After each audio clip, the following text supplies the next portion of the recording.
Salam. Jemaat yang kasih oleh Tuhan Yesus, kita patut bersyukur oleh anugerah-Nya yang kembali memberi kesempatan kepada kita untuk kita membaca dan merenungkan satu bagian firman Tuhan. Sebelum kita membaca dan merenungkan firman Tuhan, mari kita bersama-sama merendahkan diri di hadapan Tuhan dan meminta pertolongan Roh Kudus untuk membimbing kita supaya kita mengerti firman yang akan kita dengar bersama-sama. Mari kita berdoa. Bapa di surga yang kami sembah Engkau, di dalam nama Tuhan kami Yesus Kristus, kami datang kepadamu pada pagi hari ini, menaikkan rasa syukur kami untuk anugerah-Mu yang memberi kembali kesempatan kepada kami untuk membaca merenungkan akan firman-Mu. Kami menyadari akan keterbatasan kami untuk memahami akan firman itu. Karena itu kami mau tunduk kepada otoritas Roh-Mu yang kudus yang kiranya memberi kuasa kepada kami untuk memampukan kami mengerti setiap kebenaran dari firman yang akan Tuhan nyatakan kepada kami. Berfirmanlah ya Tuhan melalui hamba-Mu yang akan Tuhan pakai, karena kami semua sudah siap untuk mendengarnya. Di dalam nama Yesus kami sambut firman Allah. Haleluya. Amin. Jemaat dikasih oleh Tuhan, firman Tuhan pada pagi hari ini terambil dari Efesus pasal yang ke-6 ayat 1 sampai ayat yang ke-3. Demikian firman Tuhan, hai anak-anak, taatilah orang tuamu di dalam Tuhan, karena haruslah demikian. Hormatilah ayahmu dan ibumu, ini adalah suatu perintah yang penting, seperti yang nyata dari janji ini, supaya kamu berbahagia dan panjang umurmu di bumi. Beberapa minggu yang lalu kita sudah merenungkan firman Tuhan mengenai suami, mengenai istri. Suami harus takut Tuhan dan mengasihi istri. Istri harus takut Tuhan dan mengasihi suami. Nah, minggu kemarin kita bersama mendengar bahwa anak harus takut Tuhan, dan pada pagi hari ini anak juga harus mengasihi orang tua. Jadi tema renungan kita pada pagi hari ini yaitu kasih anak kepada orang tua. Jemaat dikasih oleh Tuhan, banyak sekali anak-anak yang tidak mengasihi atau menghormati akan orang tua. Ada anak yang justru malu untuk mengakui orang tuanya di depan orang. Jangankan mengasihi dan menghormati, mengakui pun malu. Malu mungkin karena orang tuanya miskin. Malu mungkin orang tuanya tidak terpelajar. Malu mungkin orang tuanya cacat. Ya.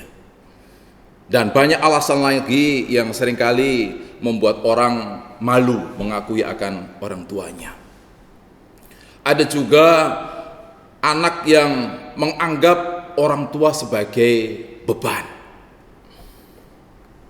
Mungkin karena orang tuanya tidak berpenghasilan, mungkin orang tuanya hidup di dalam kesusahan, hidup di dalam kecacatan, sehingga menguras akan perhatian dia sebagai anak kepada orang tuanya.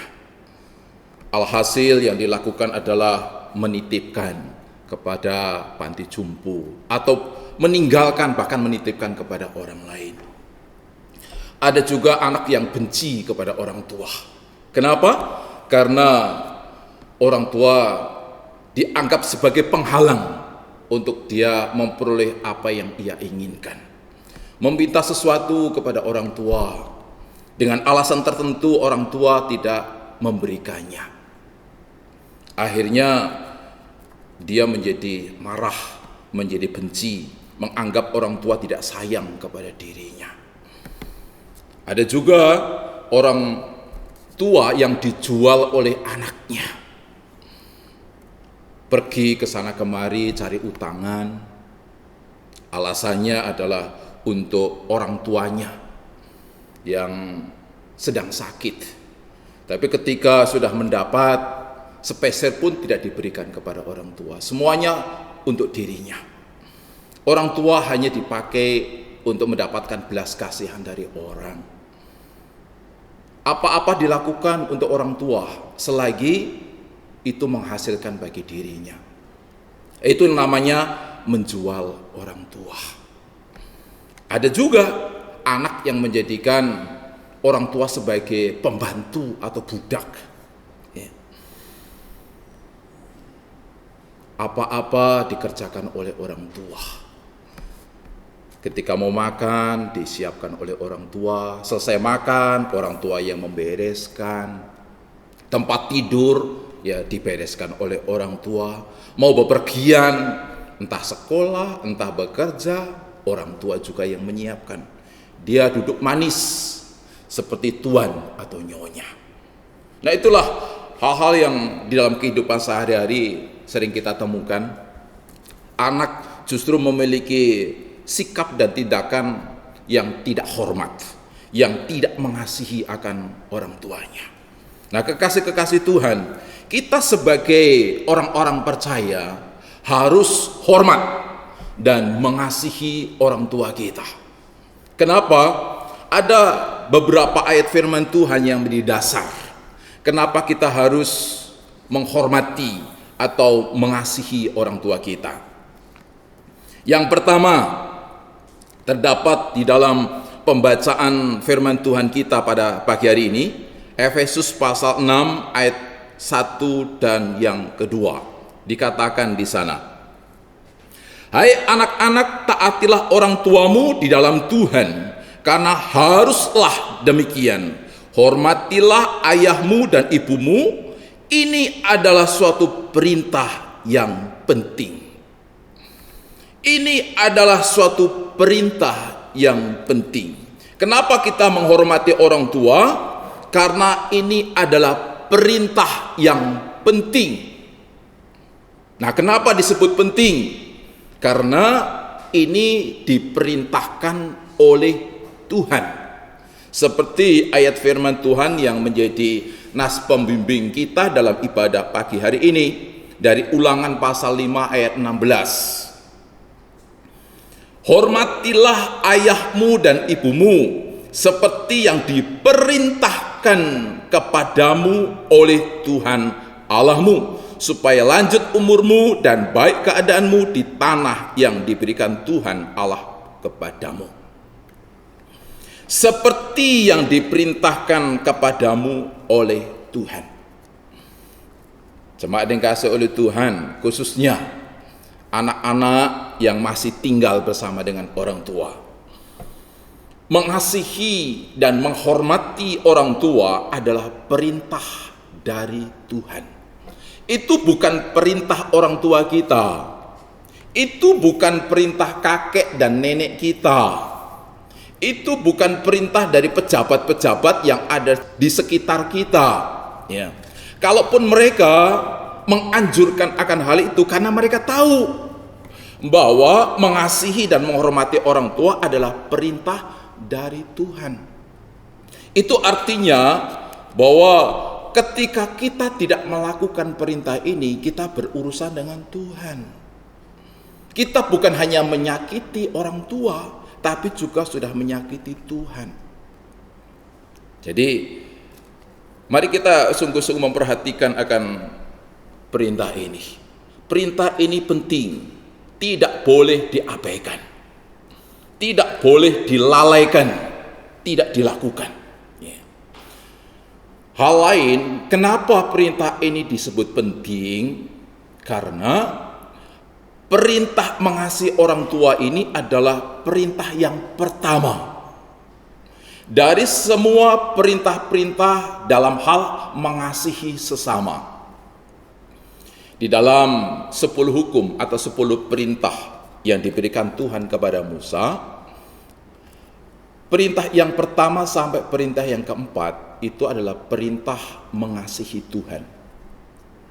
Nah, perintah yang kelima sampai ke 10 itu adalah perintah mengasihi sesama. Dari semua perintah yang mengasihi sesama itu, yang paling pertama adalah mengasihi orang tua kita. Kita seringkali melihat banyak anak yang mengasihi banyak orang di luar sana, tapi tidak mengasihi orang tua. Padahal mengasihi orang tua adalah yang pertama. Tidak ada gunanya kita mengasihi banyak orang di luar sana ketika orang yang paling dekat dengan kita, yaitu orang tua, justru tidak dikasihi, tidak dihormati. Ya. Jemaat yang kasih oleh Tuhan Yesus Kristus, bagaimana kita mengasihi orang yang jauh, yang dekat saja tidak dikasihi? Bagaimana kita mengasihi Tuhan yang tidak kelihatan, yang di depan mata saja tidak dikasihi? Ya. Karena itulah disebut di dalam firman ini bahwa perintah mengasihi Tuhan adalah perintah yang sangat penting, ya, yang tidak boleh diabaikan tetapi harus dilakukan.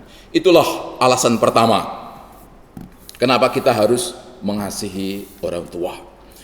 Alasan yang kedua terdapat di dalam 1 Timotius pasal 5 ayat 4b. Demikian firman Tuhan.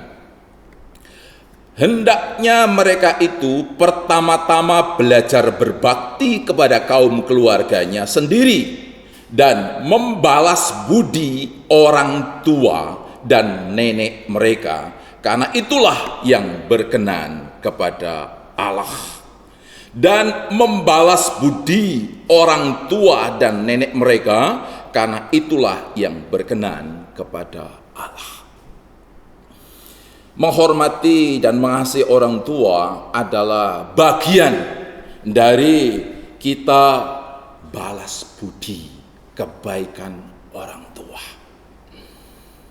Bapak, Ibu, dan saudara yang dikasihi oleh Tuhan Yesus, sebenarnya kita tidak akan pernah bisa untuk membalas kebaikan orang tua kita. Begitu besar, begitu banyak apa yang mereka sudah lakukan kepada kita. Dari sejak kita ada di dalam kandungan sampai kita besar, mereka terus memberikan perhatian penuh kepada diri kita. Pernah saya bertemu dengan seorang ibu membicarakan tentang orang yang melahirkan. Ibu ini punya 2 anak. Dia katakan bahwa ketika dia melahirkan 2 anaknya itu, pertama-tama begitu anaknya lahir, yang diperhatikan bukan jenis kelaminnya, perempuan atau laki-laki. Tapi apa yang diperhatikan? Anggota tubuhnya. Apakah anggota tubuhnya itu lengkap atau tidak? Telinganya apakah ada 2 atau hanya ada 1? Tangannya panjang pendek atau sama? Kakinya besar kecil atau sama? Ya. Matanya buta atau dua-duanya melihat? Itu yang diperhatikan. Kenapa? Karena itulah yang menjadi pergumulan selama 9 bulan dia mengandung anaknya. Dia berjuang sedemikian rupa agar anaknya selama di kandungan itu bertumbuh dengan baik. Sehingga ketika lahir dalam kondisi normal. Dia membayangkan bagaimana nanti ketika anak saya lahir dalam kondisi cacat, anggota tubuhnya kurang. Mungkin kurang 1 tangannya, kurang panjang kakinya atau buntung. Tentu hal itu akan membuat dia menjadi berpikir bagaimana masa depannya. Dan untuk hal itulah dia berusaha untuk makan yang bergizi, berusaha untuk menjaga akan kandungannya, menjaga akan kesehatannya, supaya tidak mempengaruhi pertumbuhan anak di dalam kandungannya. Bapak Ibu yang dikasihi oleh Tuhan, itu artinya bahwa dia memberikan perhatian kepada anaknya total dari sejak ada di dalam kandungan. Saya kira hal yang sama juga dilakukan oleh ibu-ibu yang lain. Dan setelah lahir, dia tidak dibuang. Ya, banyak kan anak-anak yang dibuang. Atau mungkin diberikan kepada orang lain. Ya. Tetapi keadaan itu tidak kita alami. Itu bukti bahwa orang tua kita sangat menyayangi akan kita. Diberinya kepada kita makan, diberinya kepada kita pakaian, ya, diberikan kepada kita pendidikan. Ya. Bayangkan Bapak Ibu dan saudara-saudara, ya, berapa porsi makan yang sudah mereka berikan kepada kita. Hitung saja kalau kita sekarang umurnya itu 20 tahun. Satu hari 3 kali makan. Berapa kali makan yang mereka sudah berikan kepada kita? Hitung itu dinominalkan. Ya, mungkin harga warteg saja sudah berapa duit itu? Ya. 20 tahun kita makan. Itu baru makan saja, belum jajannya. Ya. Belum lagi pakaiannya. Belum lagi tenaganya. Kalau mungkin orang tua kita itu dianggap sebagai karyawan, ya, dengan tenaganya memelihara kita. Berapa besar tenaga yang harus kita bayar? Orang tua kita bekerja memperhatikan memelihara kita bukan hanya seperti karyawan dari jam 8 sampai jam 5 sore, tidak, 24 jam kerja. Itu artinya bahwa lemburnya lebih lama dari jam kerjanya, dan biasanya uang lembur itu lebih besar daripada uang jam kerja. Karena itu kekasih-kasih Tuhan, nggak terhitung ketika kita harus membayar tenaga yang mereka berikan kepada kita. Belum lagi banyak pengorbanan-pengorbanan lain. Kadang-kadang mereka tidak tidur ketika kita sedang sakit. Mereka cari utang ke sana kemari, ya, untuk bisa menyekolahkan akan kita, ya. Pengorbanan mereka begitu besar, ya. Jadi tidak ada alasan sebenarnya untuk kita tidak berterima kasih kepada mereka. Sebagai wujud bahwa kita sungguh-sungguh mengembalikan akan budi baik akan mereka. Tetapi seberapa banyak pun yang kita berikan itu belum sebanding dengan yang mereka berikan kepada kita. Jemaat yang kasih oleh Tuhan Yesus Kristus, itu alasan yang kedua. Kita harus berterima kasih atas budi baik akan mereka. Minimal dengan apa? Mengasihi mereka, menghormati akan mereka.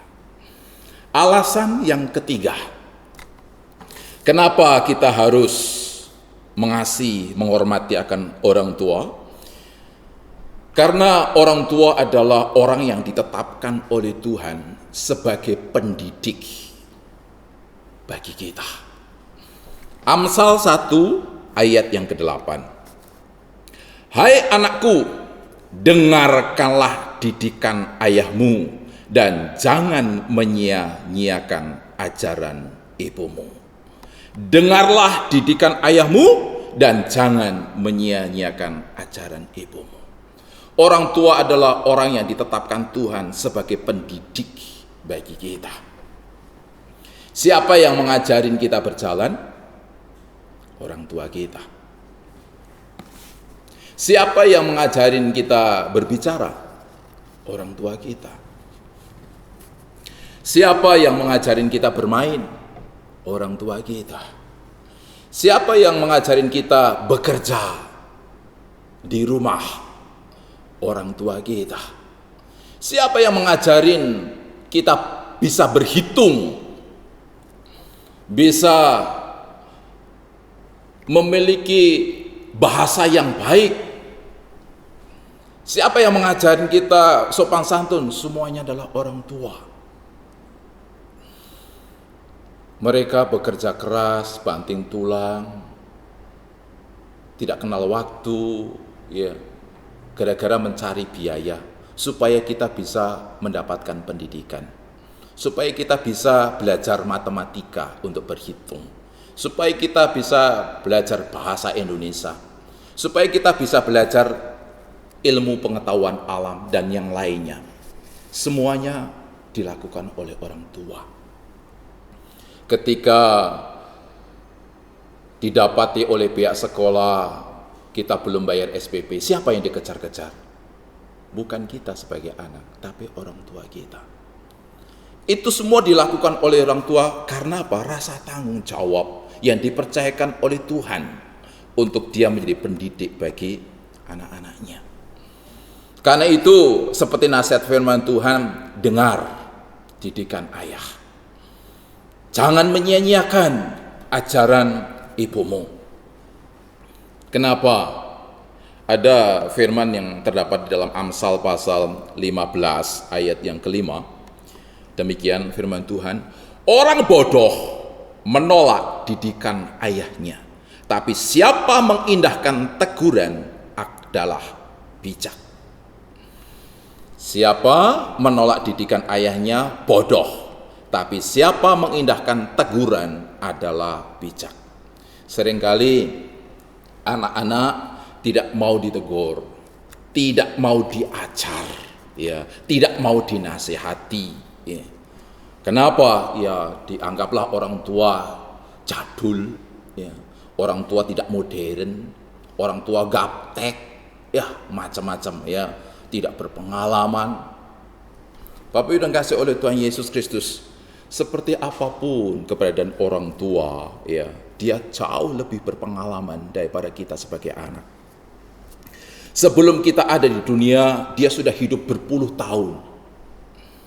Mungkin ketika orang tua kita menikah di umur 25 tahun, setelah itu baru kita lahir. Artinya bahwa dia sudah menjalani kehidupan selama 25 tahun. Banyak hal yang mereka alami, banyak hal yang mereka dengar, banyak hal yang mereka terima. Ya. Kita tidak akan pernah bisa mengalahkan pengalaman mereka. Dan pengalaman adalah ilmu yang paling berharga. Karena itu tidak akan pernah bisa didapatkan dari dunia pendidikan manapun. Jadi karena itulah ketika kita menolak akan didikan dan ajaran orang tua, disebut oleh firman Tuhan sebagai orang yang bodoh, sebagai orang yang tidak bijaksana. Jemaat dikasihi oleh Tuhan, mungkin saja juga kenapa kita tidak mau ya mendengar nasihat ajaran orang tua kita, karena mungkin mereka mendidiknya dengan pakai disiplin yang relatif ketat. Ya, tidak boleh ini, tidak boleh itu, harusnya begini, harusnya begitu. Sementara kita maunya hidup bebas, ya, tidak mau diatur dan sebagainya. Tapi mari kita perhatikan satu bagian firman Tuhan yang terdapat di dalam Amsal 13 ayat yang ke-24. Demikian firman Tuhan.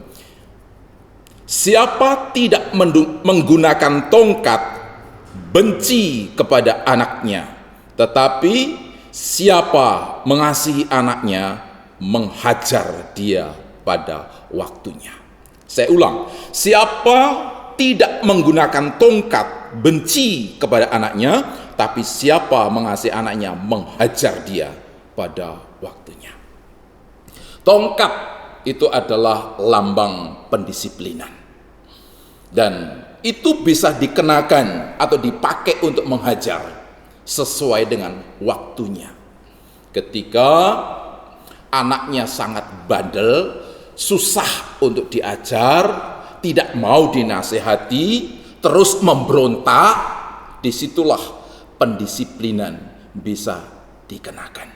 Dan ketika hal itu dikenakan, bukan orang tua tidak mengasihi anak, justru itulah bentuk dari kasih orang tua terhadap anak, supaya anaknya itu selalu dalam keadaan baik. Karena perbuatan-perbuatan anak yang tidak benar itu bisa mencelakakan dirinya, baik untuk saat ini maupun masa depannya. Apapun dilakukan oleh orang tua itu sebenarnya untuk kebaikan anak. Tidak ada orang tua yang ingin mencelakakan anaknya. Ada istilah yang mengatakan tidak ada harimau yang mau memakan anaknya. Harimau itu binatang yang buas, binatang yang pemakan daging, binatang yang tidak pernah belajar etika. Ya. Tetapi walau demikian, dia tidak akan pernah mau menyakiti atau menghancurkan atau memakan anaknya. Ya, kalau binatang buas, harimau saja seperti itu, terlebih-lebih daripada kita sebagai orang tua yang tahu tentang moral, yang tahu tentang etika, yang tahu tentang banyak hal terkait dengan kasih kepada sesama, tentu tidak akan melakukan hal-hal seperti itu. Coba mari kita perhatikan satu bagian firman Tuhan tentang anak Imam Eli. Dari 1 Samuel pasal 3 ayat yang ke-13. Demikian firman Tuhan. Sebab telah kuberitahukan kepadanya bahwa aku akan menghukum keluarganya untuk selamanya karena dosa yang telah diketahuinya, yakni bahwa anak-anaknya telah menghujat Allah tetapi ia tidak memarahi mereka. Anak-anak Imam Eli ini perbuatannya liar, walaupun dia anak imam. Ya. Dia suka malak orang yang datang ke bait Allah. Orang-orang yang datang membawa korban persembahan itu dicegat, diambil persembahan yang terbaik dari mereka. Ketika mereka tidak mau memberikan, maka anak-anak Imam Eli ini dengan kekerasan merampas apa yang ada pada mereka itu. Bukan hanya itu, bahkan anak-anak Imam Eli ini suka tidur dengan perempuan-perempuan yang melayani di kemah pertemuan. Artinya apa? Bahwa mereka juga berzina. Ada kekerasan, ada menyakiti orang, ada perzinahan, ada dosa di hadapan Tuhan. Tetapi anehnya, ya, orang tuanya yaitu Imam Eli tidak mau menegurnya, tidak mau memarahinya, tidak mau mendisiplin akan mereka ini.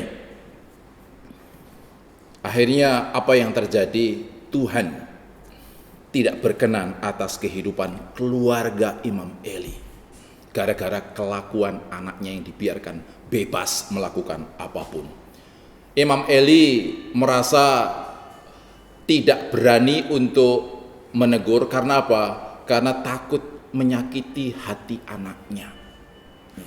Takut hati anaknya terluka terhadap teguran dan nasihatnya itu.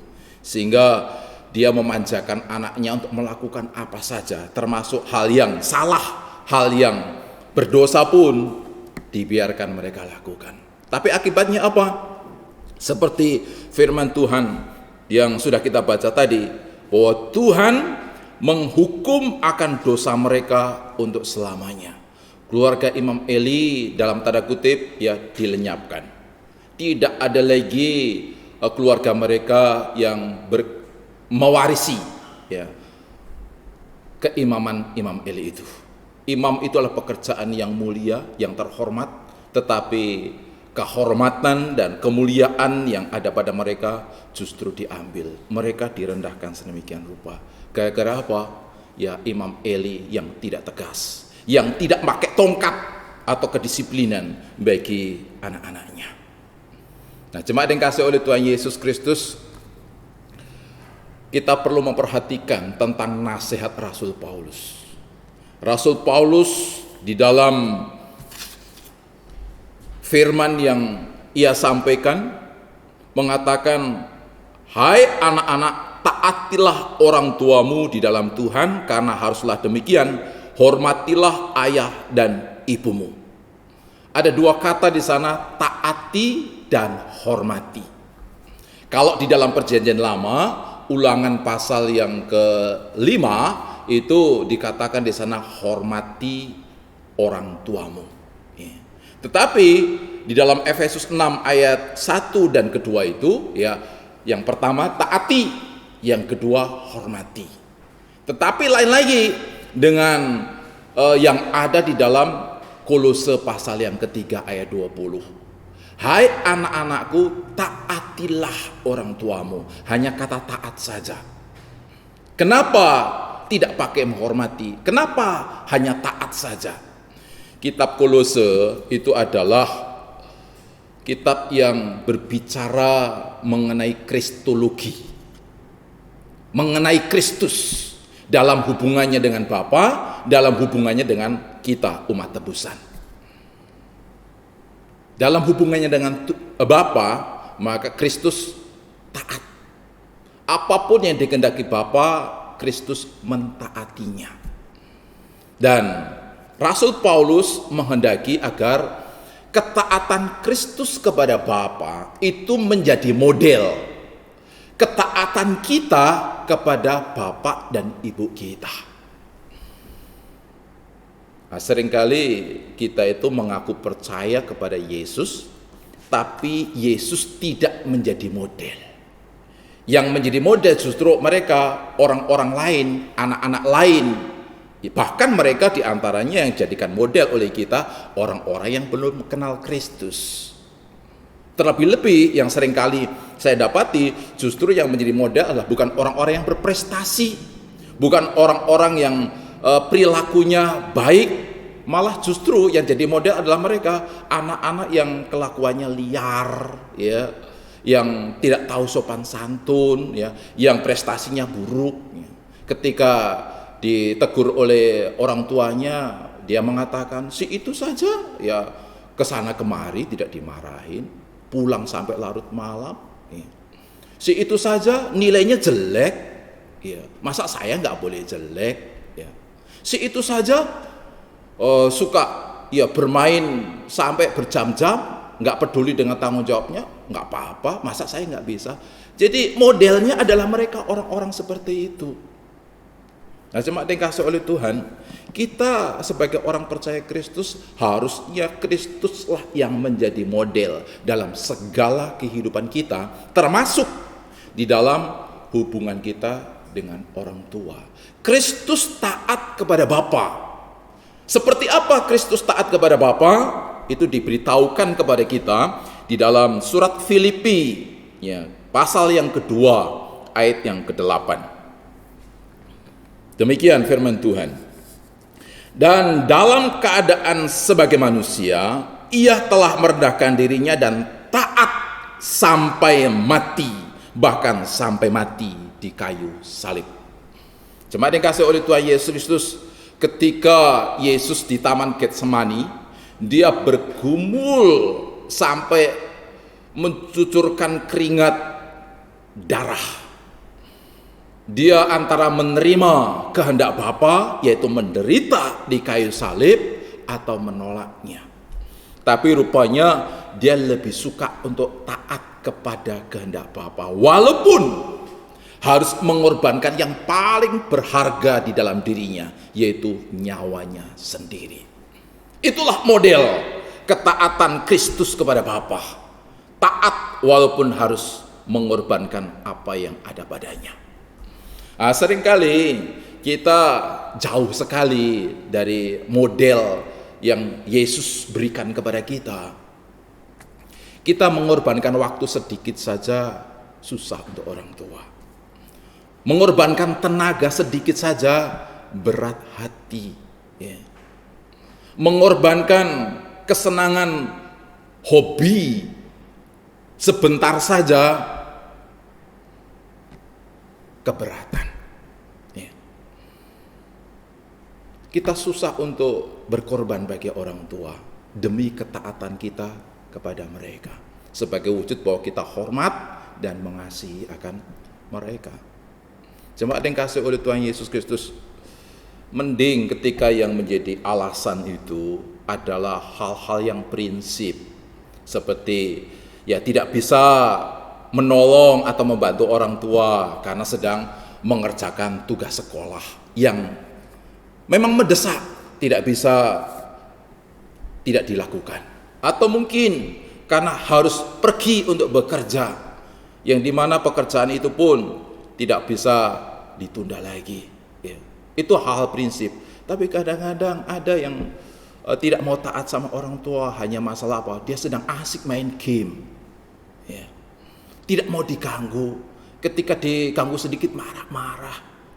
Ya, game lebih berharga daripada orang tua yang memberikan segalanya bagi diri kita. Ya. Nah, jemaat yang dikasihi oleh Tuhan Yesus Kristus, bagaimana kita tidak sungguh-sungguh memberikan rasa terima kasihnya, ya, kebaikan akan mereka dan juga didikan yang mereka berikan kepada kita. Nah, kita mau belajar bersama-sama pada pagi hari ini, ya, supaya kita sungguh-sungguh mau taat, rela untuk dididik. Semuanya apa yang dilakukan orang tua adalah kebaikan untuk diri kita, baik untuk saat ini maupun juga yang akan datang. Itu alasan yang ketiga, ya, bagaimana dan kenapa kita harus mengasihi dan menghormati orang tua kita. Dan yang keempat, yang terakhir, ya, dikatakan di dalam Efesus pasal yang ke-6 ayat yang ketiga tadi, dikatakan di sana, inilah perintah yang penting seperti yang nyata dari janji ini, supaya kamu berbahagia dan panjang umurmu di bumi.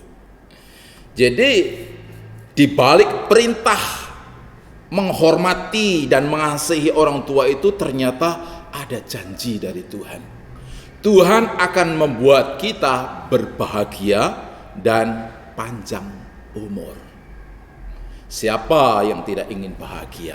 Siapa yang tidak ingin panjang umur? Itu dambaan bagi kita. Tetapi itu pun ternyata ada kaitannya, ya, dengan bagaimana kita memperlakukan orang tua kita.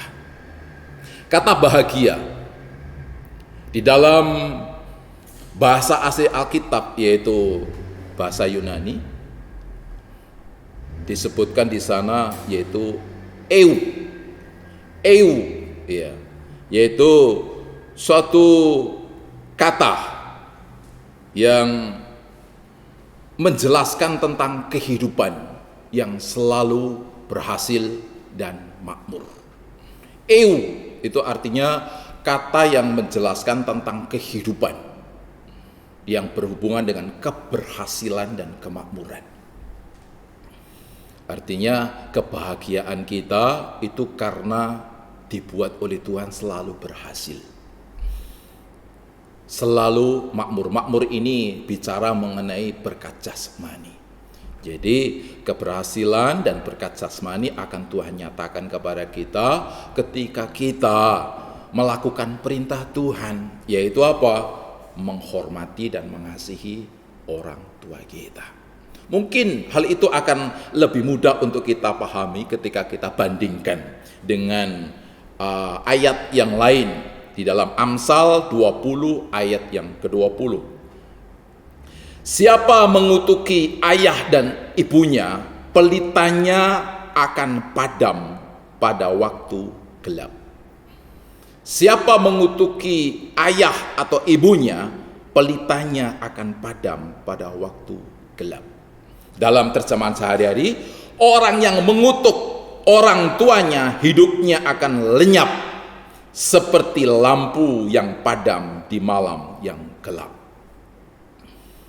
Lampu yang padam di malam yang gelap itu adalah benda yang tidak ada harganya, yang tidak ada artinya. Lampu yang menyalalah yang akan berharga. Tapi lampu yang tidak menyala dalam kegelapan itu artinya lampu yang tidak berguna, yang lebih baik disingkirkan jauh-jauh, dibuang, dilenyapkan, karena itu hanya akan menjadi sampah belaka. Jadi ketika kita mengutuk ayah dan ibu kita, justru itu akan mendatangkan apa? Ketidakberkenannya Tuhan atas kehidupan kita. Tuhan tidak akan memberkati, malah akan menyingkirkan jauh-jauh diri kita dari hal-hal keberkatan itu. Ada ayat lain yang juga mengatakan hal yang sama dalam Ulangan 27 ayat 16. Terkutuk orang yang memandang rendah ibu dan bapaknya. Kutuk itu kan berlawanan dengan berkat. Orang yang menghormati, mengasihi, menghargai akan orang tuanya akan diberkati. Tapi orang yang merendahkan orang tuanya justru akan terkutuk. Artinya tidak akan pernah dia mengalami hidup penuh keberkatan. Jemaat dikasih oleh Tuhan, ada seorang yang kaya raya, konglomerat di Singapura. Orang ini seorang pengusaha yang kekayaannya luar biasa, tetapi ketika dia menjelang pensiun, menyerahkan akan harta kekayaannya kepada anaknya dan juga kepada menantunya. Setelah penyerahan harta itu dilakukan secara sah, tanpa diduga, ya, ternyata anaknya mengusir dia dari rumah tempat tinggalnya. Akhirnya dia menjadi gelandangan yang hidup di jalanan Singapura. Cukup lama waktu yang dia jalani sebagai gelandangan itu. Nah, jemaat dikasih oleh Tuhan, tiba-tiba ada rekan bisnisnya yang lama melihat keberadaan dia, orang tua yang sudah jadi gelandangan ini. Lalu dia menolong dan juga melaporkan keberadaan dia ke Perdana Menteri Singapura. Perdana Menteri pun menjadi sangat marah dengan apa yang dilakukan oleh anaknya itu kepada orang tuanya. Dia pun segera memerintahkan kepada pihak yang berwenang untuk membatalkan surat penyerahan harta orang tua itu kepada anaknya. Lalu dikembalikan kepada orang tuanya pun kembali lagi hidup menikmati segala harta benda yang dimiliki. Anaknya kemana? Anaknya di penjara. Bertahun-tahun lamanya hidup di dalam kemiskinan. Harta yang seharusnya diwariskan kepadanya tidak lagi diwariskan kepadanya. Hidup di dalam kesusahan. Kenapa itu terjadi? Karena tidak memandang hormat kepada orang tua. Sebaliknya memandang rendah orang tua yang sudah tua itu.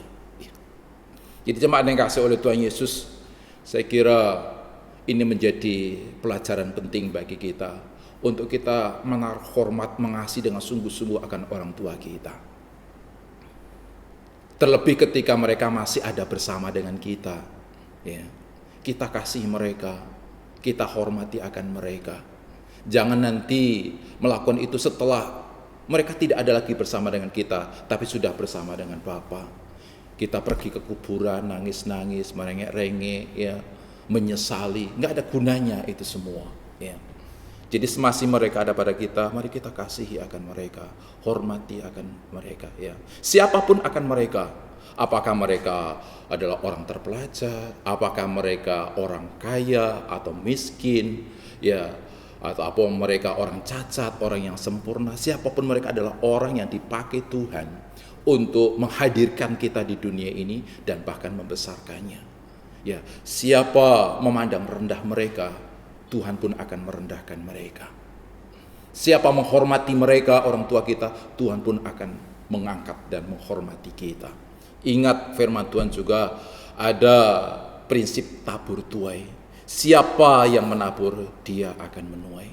Biarkan kita menabur hal yang baik kepada orang tua, supaya kita pun juga menuai hal-hal yang baik untuk hidup kita, ya, maupun juga yang akan datang. Kiranya renungan kita pada pagi hari ini memberkati akan kita sekalian. Tuhan Yesus menolong dengan Roh-Nya Kudus untuk kita bukan hanya menjadi pendengar, tapi juga menjadi pelaku-pelakunya. Tuhan Yesus memberkati kita sekalian. Amin. Kita akan masuk di dalam doa mengucap syukur untuk firman Tuhan yang sudah kita dengar bersama-sama. Mari Bapak, Ibu, dan Saudara, kita berdoa. Terima kasih ya Tuhan untuk Engkau yang sudah melawat kami dengan firman-Nya, menasihatkan kepada kami anak-anak yang masih tinggal bersama dengan orang tua, supaya kami mengetahui tentang posisi kami sebagai anak, dan mengetahui pula apa tanggung jawab yang Tuhan kehendaki kepada orang tua kami, yaitu menghormati mereka, karena itu adalah perintah dari Tuhan. Membalas budi mereka, karena mereka telah memberikan segala-galanya bagi kehidupan kami. Dan biarlah kami juga menjadi orang-orang yang siap menerima keberkatan daripada Tuhan, karena kami mau mendengar, mau menerima, dan melakukan perintah firman Tuhan ini. Ini syukur kami atas firman-Mu. Di dalam nama Tuhan Yesus kami sudah berdoa dan bersyukur atas firman Tuhan. Haleluya. Amin. Jemaat yang dikasihi oleh Tuhan Yesus, kita akan mengakhiri ibadah kita dan kita akan menerima doa berkat. Untuk itu saya undang kepada jemaat bangkit berdiri dan kita akan menyanyi bersama-sama mengasihi lebih sungguh.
Jemaat dikasih Tuhan, kini arahkanlah hatimu kepada Tuhan dan terimalah berkat-Nya.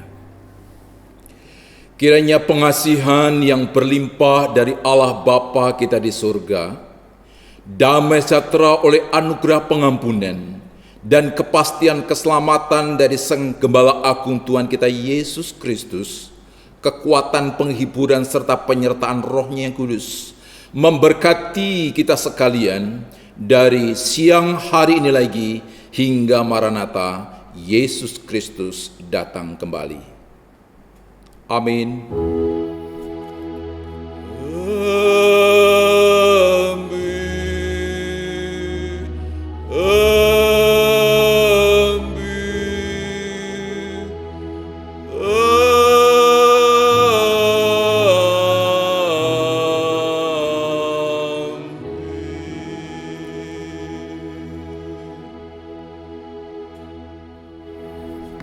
Ibadah telah selesai, kiranya Tuhan Yesus memberkati kita sekalian.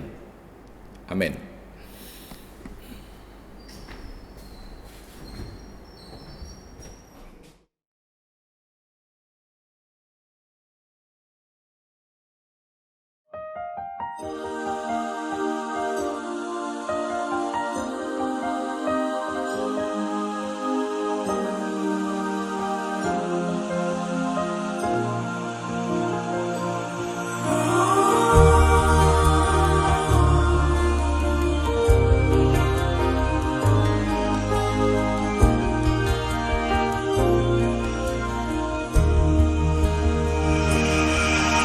Saat tangan kecilku membuka